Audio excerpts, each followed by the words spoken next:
और वो कल फिर कभी आएगा नहीं। तो इसका मतलब ये हुआ कि पहले बिस्तर में जीतना सीख जाइए, आप ज़िंदगी में जीत जाओगे।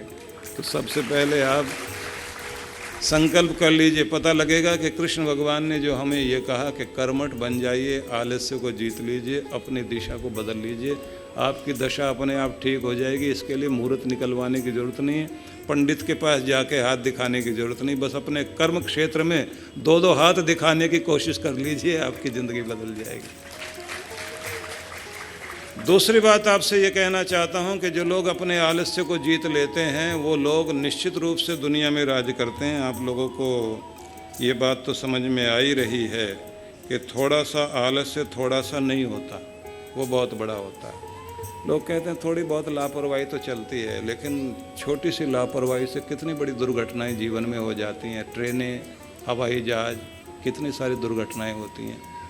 लापरवाही लापरवाही है जो आपको आगे नहीं बढ़ने देती। आपका थोड़ा सा आलस्य आपकी सेहत को ख़राब करता है। थोड़ा सा आलस्य, थोड़ी सी लापरवाही कितनी कितनी चीज़ें छीन लेती है। इसका कोई इस समय हिसाब नहीं लगाएं, सिर्फ याद कर लीजिए कि ये अच्छी चीज़ नहीं। इसलिए हम संस्कृत के श्लोककार उनके शब्दों को जब पढ़ते हैं तो वो ये संदेश देते हैं, आलस्य ही मनुष्यानाम शरीरस्थो महान रिपु। आलस्य मनुष्य के शरीर में ठहरा हुआ उसका सबसे बड़ा दुश्मन है, जिसे हम अपने घर में ही बसा के रखते हैं और बहुत प्यार से रखते हैं, और कोई भी इससे दुश्मनी नहीं करता। सबको लगता है बहुत प्यारी चीज़ है, आराम से बैठे रहें। और कुछ लोगों ने तो इसके लिए दोहे बना रखे हैं, राम भरोसे बैठ कर रहो खाट पर सोए, अनहोनी होनी नहीं होनी हो सो है, अजगर करे न चाकरी पंछी करे न काम, दास मलूका कह गए सबके दाता राम। जो होगा हो जाएगा, देखा जाएगा, भगवान दे देंगे अपने आप। तो आज से आप ये समझ लीजिए कि अगर आप अपने जीवन में कुछ खुशहाली लाना चाहते हैं, क्योंकि मैं जो कुछ आपको सुना रहा हूँ वो कुछ याद कराना चाहूँगा कि यहाँ से याद करके जाएं और कल से आपकी ज़िंदगी में चेंज आए। पता लगे सत्संग हुआ था, सत्संग ही नहीं हुआ, जीवन का रंग बदलने के लिए एक महान कार्य हुआ है, तो आपको याद रह जाए। नहीं तो ये कहेंगे आप जाकर सुना बहुत अच्छा था, बताया भी बहुत अच्छा, लेकिन भूल गए बताया क्या था। तो पहली बात हो गई कि हमारी यात्रा किस ओर है, इस बात को हम ध्यान रखेंगे। हमारी दिशा यदि सही है तो दशा भी ठीक होगी, भोग की और या योग की ओर, साधना के क्षेत्र में हम चल रहे हैं या विलासी जिंदगी जी रहे हैं। सोचकर देखिए कि जिन्होंने आलस्य और प्रमाद का जीवन जिया या विलासी जिंदगी जी, जिनका राज दुनिया में था, कभी किसी समय में रोमन लोग, 7 पहाड़ियों पर बसा हुआ रोम, उन लोगों का राज बहुत दूर दूर तक फैला हुआ था। रोमन लोगों ने बहुत प्रभाव अपना बनाया, और वो समय था जब वो चमड़े के कपड़े पहनते थे, अंजीर रख कर के रोटी पर अंजीर की चटनी से रोटी खाया करते थे। बहादुर थे, आलसी नहीं थे। उनका राज और उनका प्रभाव दुनिया में रहा। उसी तरह से अंग्रेजों का राज था, जहाँ जहाँ सूरज जाता था अंग्रेज लोग राज करते थे। एक समय हुआ जब वो आलसी विलासी हो गए, तो भारत के एक सन्यासी ने अंग्रेजों को कहा था, जब एक अंग्रेज ने पूछा कि ये बताइए कि आप हमारा भविष्य क्या किस रूप में देखते हैं, उन्होंने कहा अब आप राज नहीं कर पाओगे। अंग्रेज पूछता है क्यों?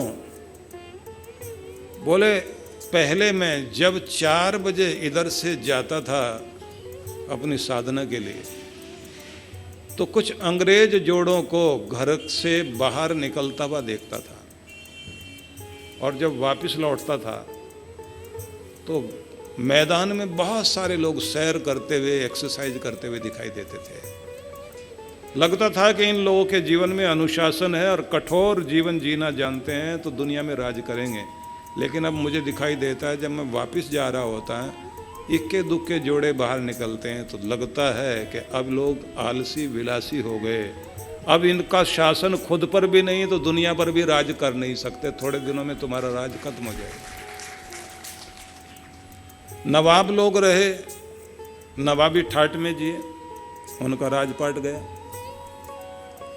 और अवध का नवाब, अंग्रेजों ने जब उसको गिरफ्तार किया, उसके महल में घुस गए, अंग्रेज फौज घुसी,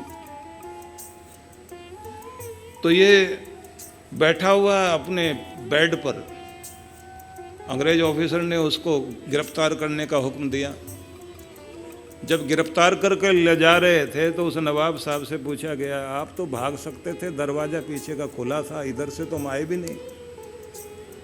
उन्होंने कहा, हाँ मियाँ, हम भाग तो सकते थे और हमने सोच भी लिया था, मन में बड़ा अच्छे से पक्का निश्चय कर लिया था, लेकिन कमबख्त तो नौकर ही भाग गया जिसने हमको जूते पहनाने थे, तो हम क्या करते, बैठे रह गए। अंग्रेज ऑफिसर ने कहा, अब हम आपको जूते पहनना सिखाएंगे, ले गए अंदर। ये नवाबशाही, हम तो भगवान ने बड़े पैसे दे रखे हैं, इतने सारे नौकर चाकर हैं, नौकर चाकर करें, हमें क्या करने की जरूरत है। ये जो हमारे जीवन में एक नवाबशाही आ गई, ये आलसी लोगों का वो गहना है जो उनकी ज़िंदगी की उन्नति को रोकता है। सार में हम सिर्फ इतना समझ लें, आज से आप खुद पर राज करना सीखिए, आप दुनिया पर राज कर सकोगे। आज से खुद के मालिक बनने की कोशिश कीजिए, क्योंकि गीता जिंदगी देने वाला ग्रंथ है।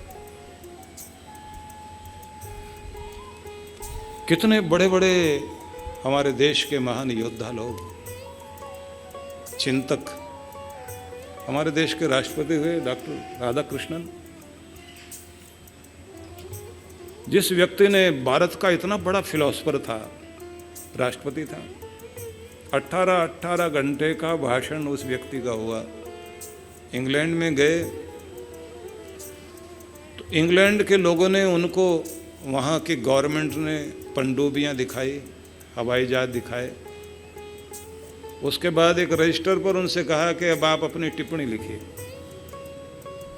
तो उन्होंने लिखा कि विज्ञान ने इतनी उन्नति कर ली है कि समुद्र में मछली की तरह से अब हम तैर सकते हैं और आसमान में पक्षियों की तरह उड़ सकते हैं, लेकिन अभी तक इंसान को धरती पर कैसे रहना चाहिए और कैसा जीना चाहिए, इसकी शिक्षा नहीं मिली।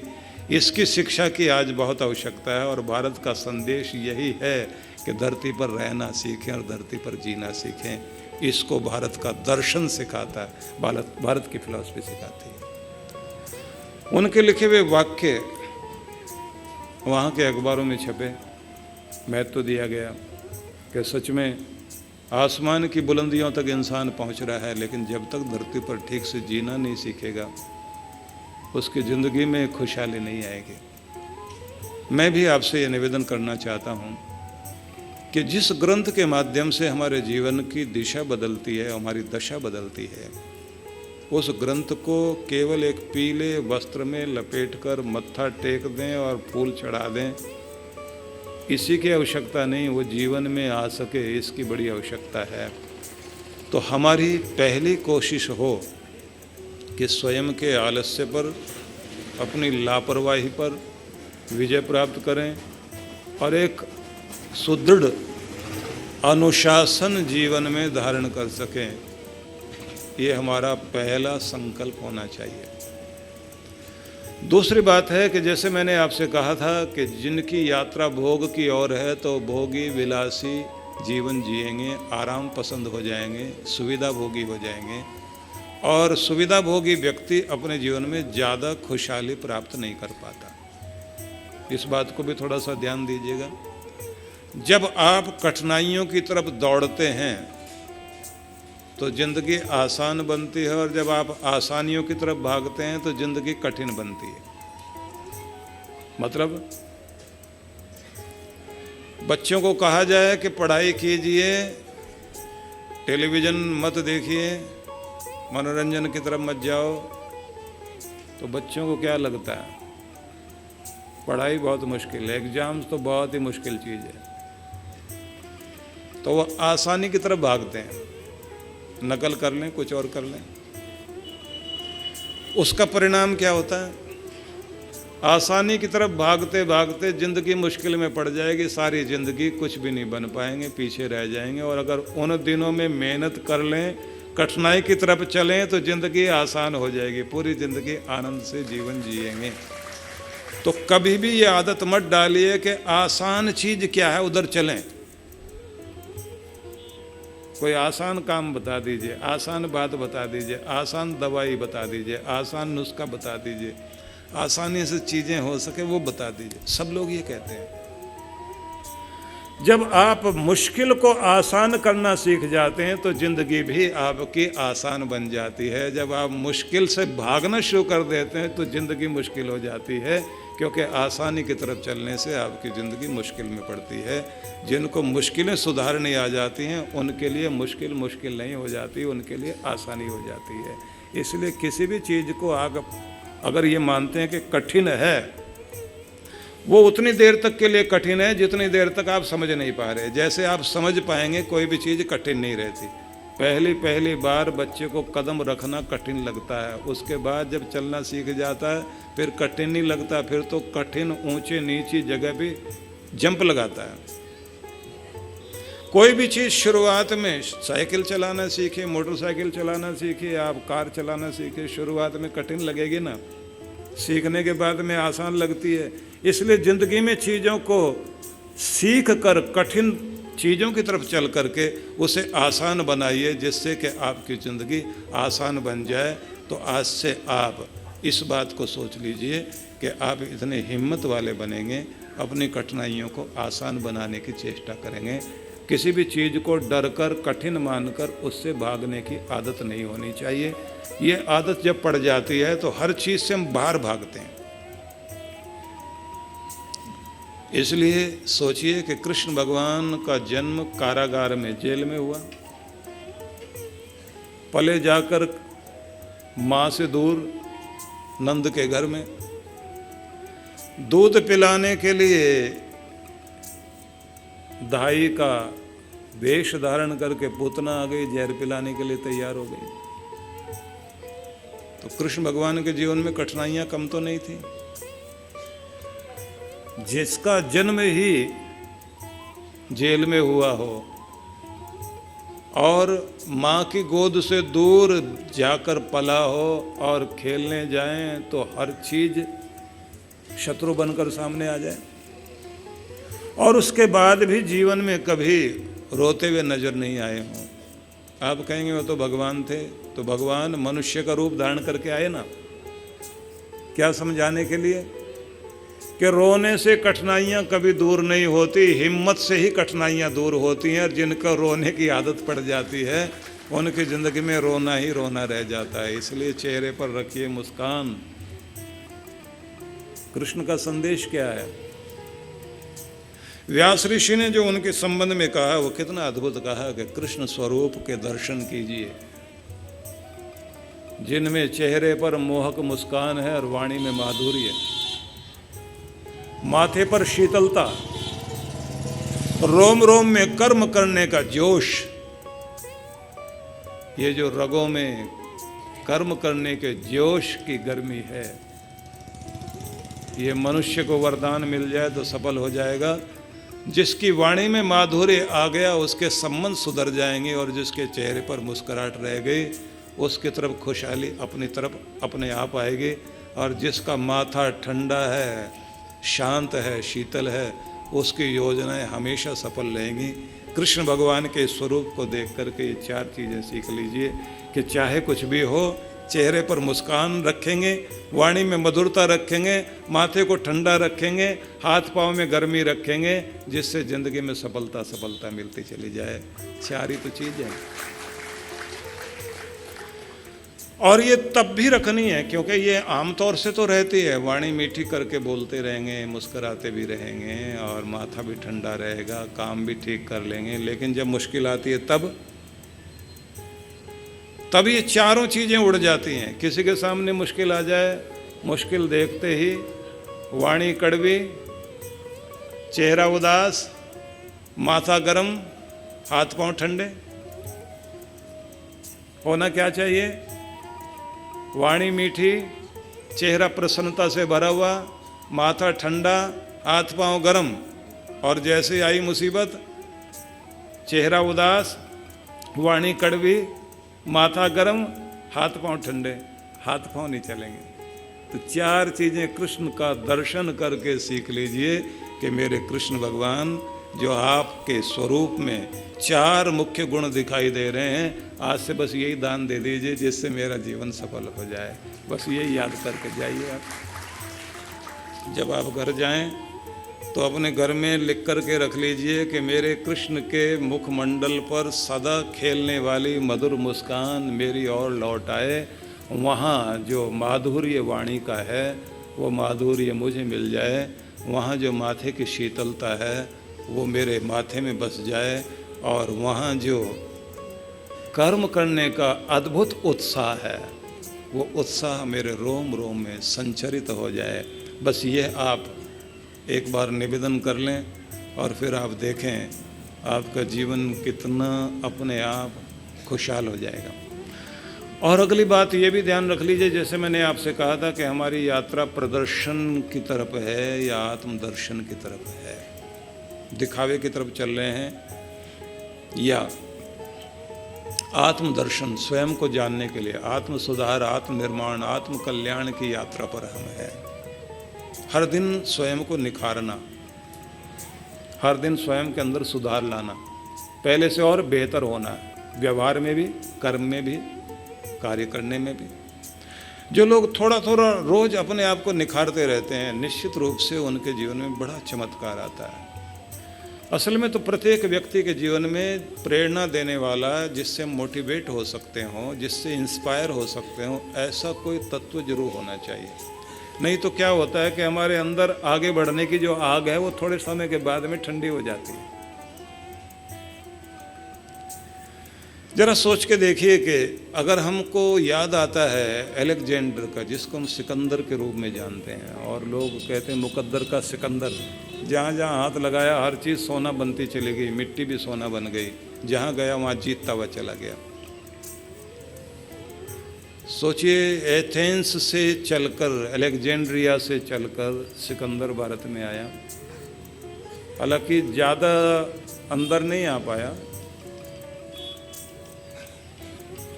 थोड़ा सा भूभाग उसने जीता हिंदुस्तान का, लेकिन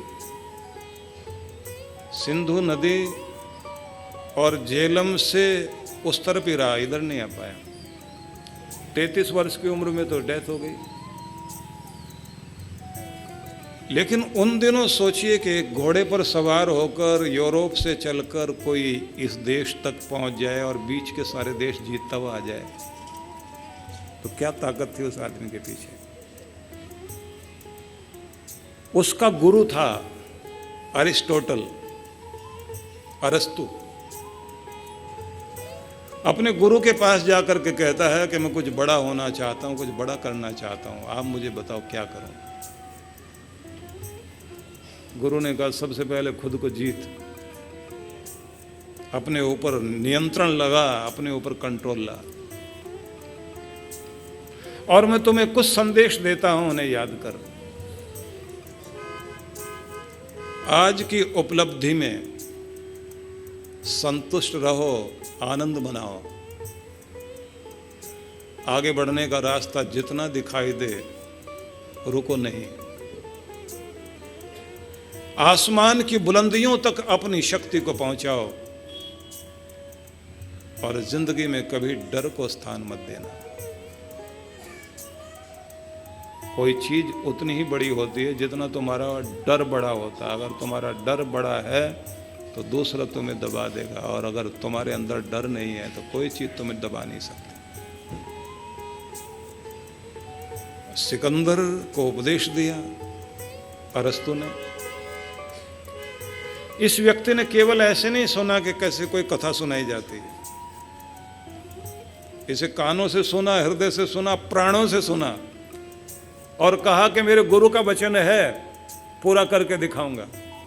उस शक्ति का प्रभाव हुआ, वो व्यक्ति वहां से चलकर दुनिया को जीतता हुआ चला गया। और जिस व्यक्ति के घोड़ों के टापों से उठती हुई धूल से दिशाएं भर गई और जिसके परचम के नीचे आकर के न जाने कितने कितने देशों ने सिर झुका दिया, वो साधारण सी उम्र वाला व्यक्ति, 33 साल की उम्र कोई ज्यादा नहीं होती, इतना कुछ कर गया। लोग कहने लग गए मुकद्दर का सिकंदर।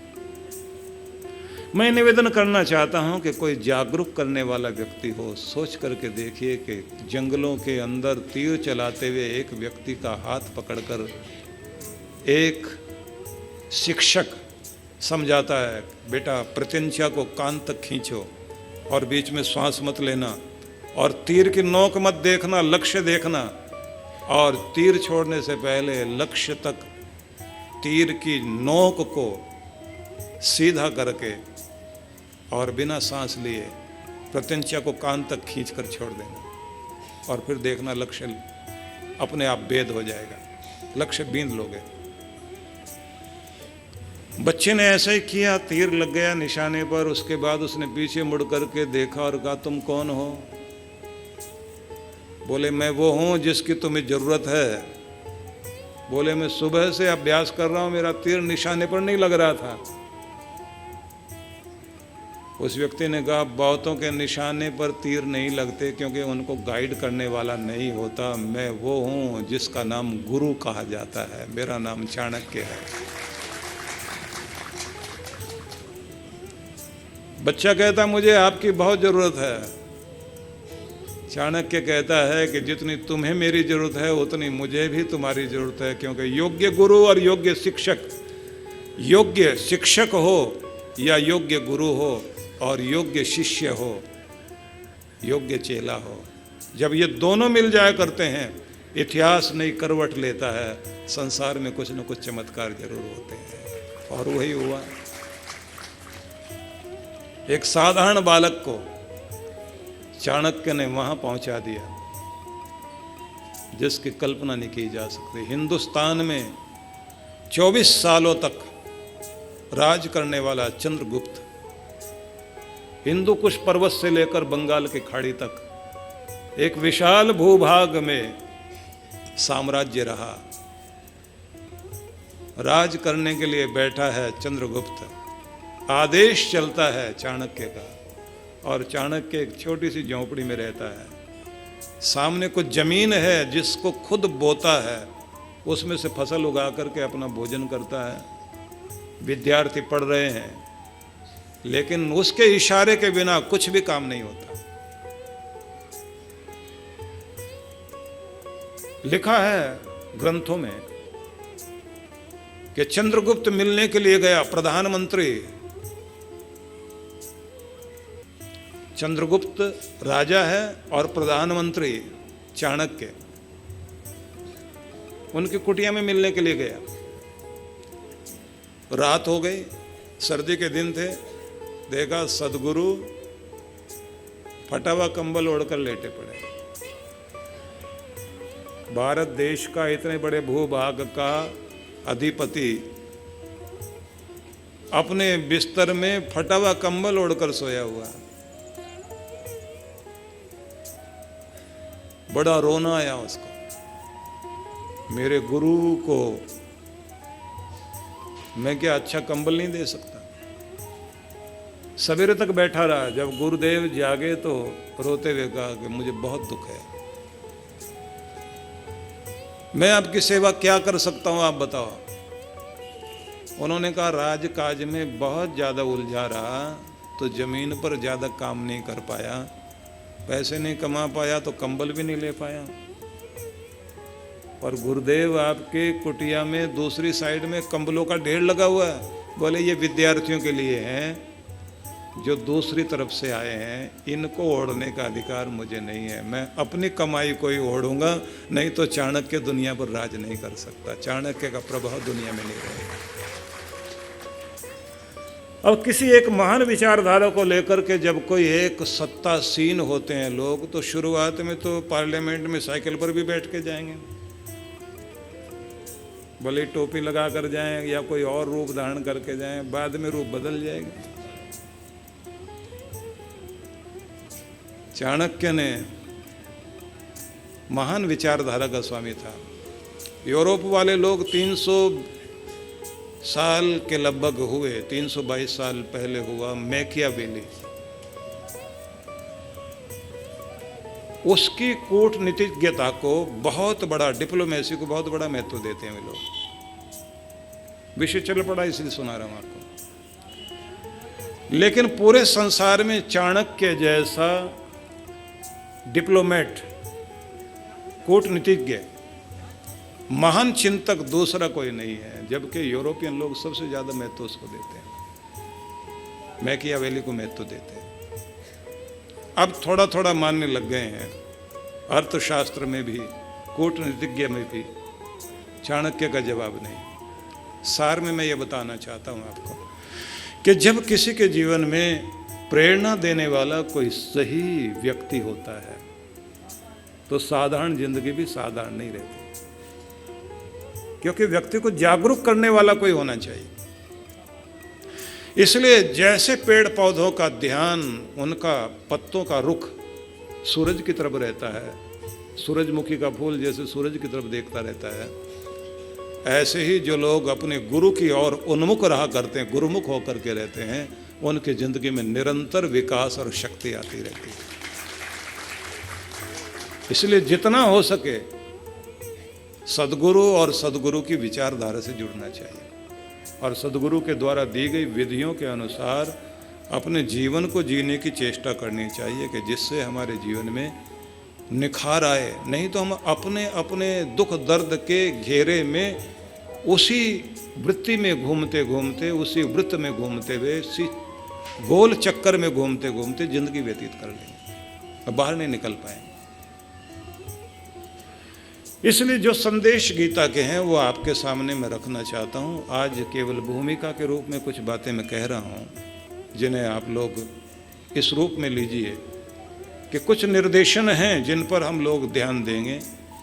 हर उस व्यक्ति को जो चाहता है कि मेरे अंदर कोई परिवर्तन आए, तो कोई ऐसी विचारधारा से जरूर जुड़ना चाहिए जिससे आपको एक नई शक्ति और नया स्फुरण जीवन में हो सके, नए ढंग से आप चिंतन करने के लिए तैयार हो सके। विचार हैं, विचार ही व्यक्ति को बड़ा बनाते हैं।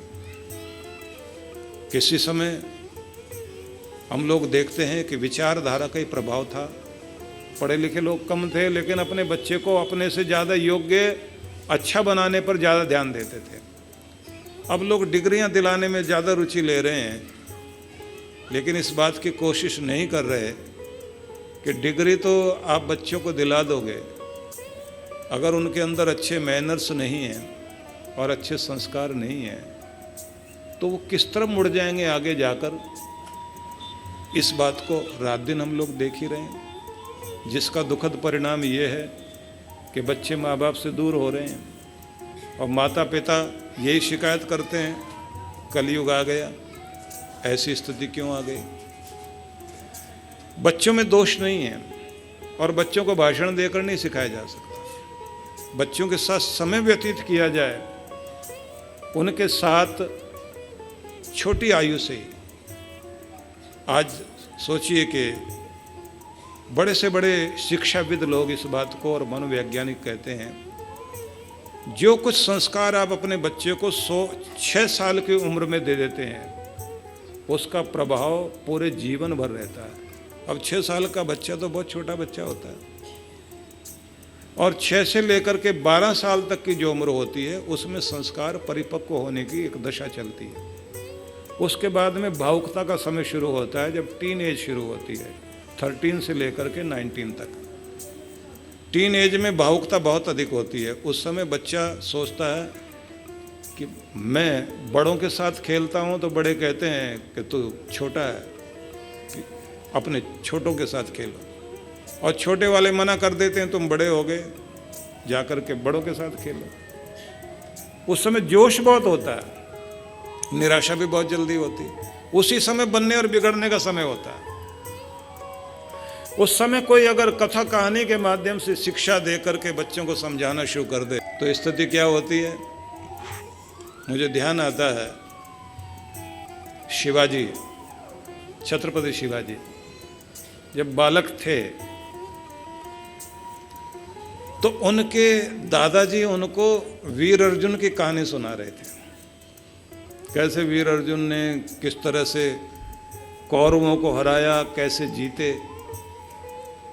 अब सुनने के बाद शिवाजी के मन में आया मैं भी अर्जुन बन जाऊं। उसने अपने दादाजी से कहा,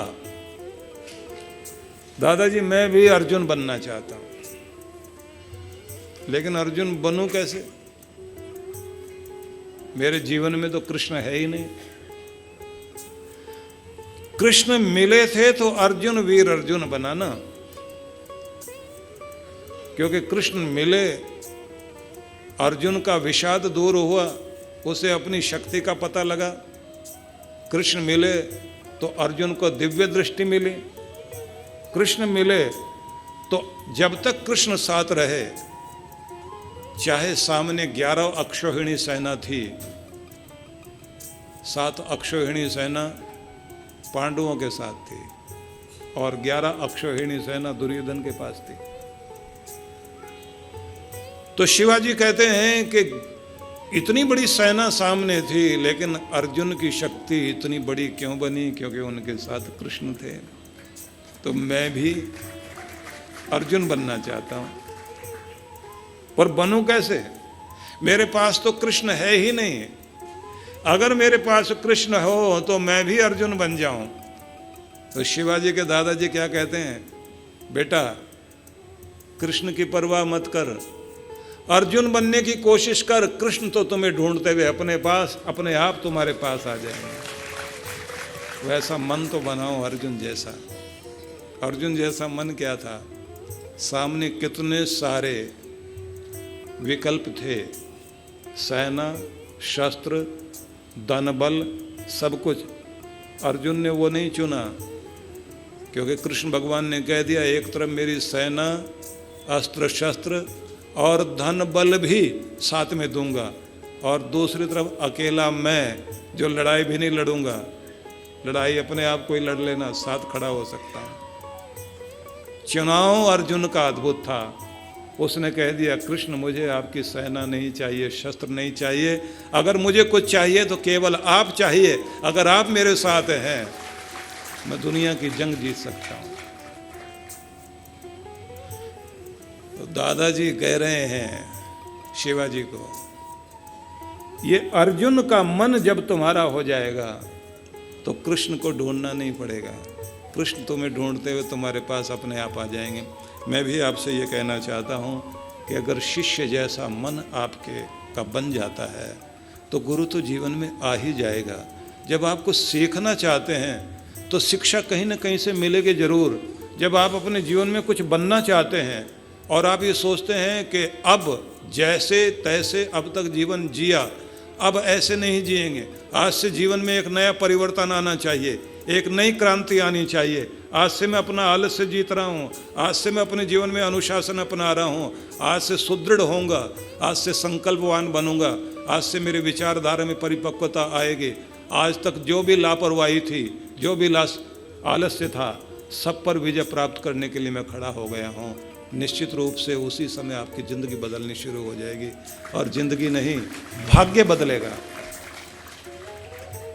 अपना भाग्य बदलने के लिए कुछ न कुछ तो हमें करना ही पड़ेगा, नहीं तो हम हर दिन यही कहते रहेंगे कोई तो आए मेरे जीवन में चमत्कार कर। इसलिए मैं निवेदन करना चाहता हूँ, ये पहले चिंतन करना पड़ेगा कि हमारी यात्रा किस ओर है, हमारी दिशा यदि गलत है तो बदलें, भोग से योग की ओर यात्रा हो जाए, प्रदर्शन से आत्मदर्शन की ओर, और चिंता से चिंतन की ओर यात्रा हो जाए। प्रत्येक व्यक्ति के जीवन में कुछ न कुछ चिंता है, और चिंता को हम साधारण रूप से लेते हैं, सोचते हैं है परेशानी, करें तो क्या करें। छोटी सी दीमक देखने में इतनी छोटी होती है कि अगर कोई मोटा देखने वाला हो तो उसे तो अगर हाथ में दीमक रख दी जाए तो समझ में भी नहीं आएगी दीमक है। और दीमक देखने से ये लगता है कि कर क्या लेगी, इतनी छोटी सी तो है। लेकिन जिस पेड़ को आंधियां उखाड़ कर नहीं गिरा सकी, 100-150 साल तक के पेड़, मैं अमेरिका में था, हमारे वहाँ 3-4 स्थानों में ब्रांचेज हैं। तो एक जगह हमने देखा कि जहाँ 100 से भी कहीं अधिक सालों के पेड़ हैं, बहुत बड़े बड़े पेड़ और बड़े सीधे मजबूत सुदृढ़ वृक्ष। उस समय मैं ये वाक्य पढ़ रहा था जहां लिखा था कि कितना भी सुदृढ़ वृक्ष हो, आंधियां नहीं हिला पाई, तूफान नहीं गिरा पाए, लेकिन जड़ों में दीमक लग जाए, छोटी सी दीमक जो देखने में आसानी से दिखाई नहीं दे, वो छोटी सी दीमक भी इतनी ताकत रखती है कि कितने सालों तक जिसने तूफानों को जीता हो, झेला हो, उन्हें उखाड़ कर ऐसे पेड़ों को खोखला करके दीमक नीचे गिरा देती है। ऐसे जिस व्यक्ति की ज़िंदगी में चाहे कितना भी बड़ा योद्धा रहा हो, अगर अंदर दीमक लगा दी चिंता की तो उसे खोखला करके रख देगी। और चिंता अगर आती है तो इसलिए आती है कि चिंता के द्वारा हम सजग हों और अपनी समस्याओं का समाधान करें। लेकिन चिंता जब दिमाग में बार बार घूमेगी तो प्राणों पर हर बार हथौड़ा मारती है, क्योंकि चिंता भय की बेटी है। भय है तो चिंता है, और जब चिंता आती है तो प्राणों पर असर डालती है और उम्र को खाती है। और सबसे बड़ा असर कहाँ डालती है? सोचने समझने की शक्ति जाती रहती है, आदमी डिसीजन ही नहीं ले पाता, करूं तो क्या करूं। और ये बात याद रख लीजिए, आप आज जो कुछ हैं अपने पिछले डिसीजन के कारण हैं। जो कुछ आज आप बने हुए हैं, अगर पीछे के डिसीजन आपके गलत थे तो आज दुख भोग रहे हैं, और अगर डिसीजन अच्छे थे तो आज सुख भोग रहे हैं। आगे वही आप होंगे जो आज के डिसीजन होंगे। और डिसीजन लेने के लिए आपकी बुद्धि काम करती है। अगर बुद्धि आपकी ठीक है तो सही डिसीजन होगा, सही डिसीजन होगा तो सही भाग्य बनेगा। इसलिए ये याद रख लीजिए कि आपकी बुद्धि ही आपका भाग्य है।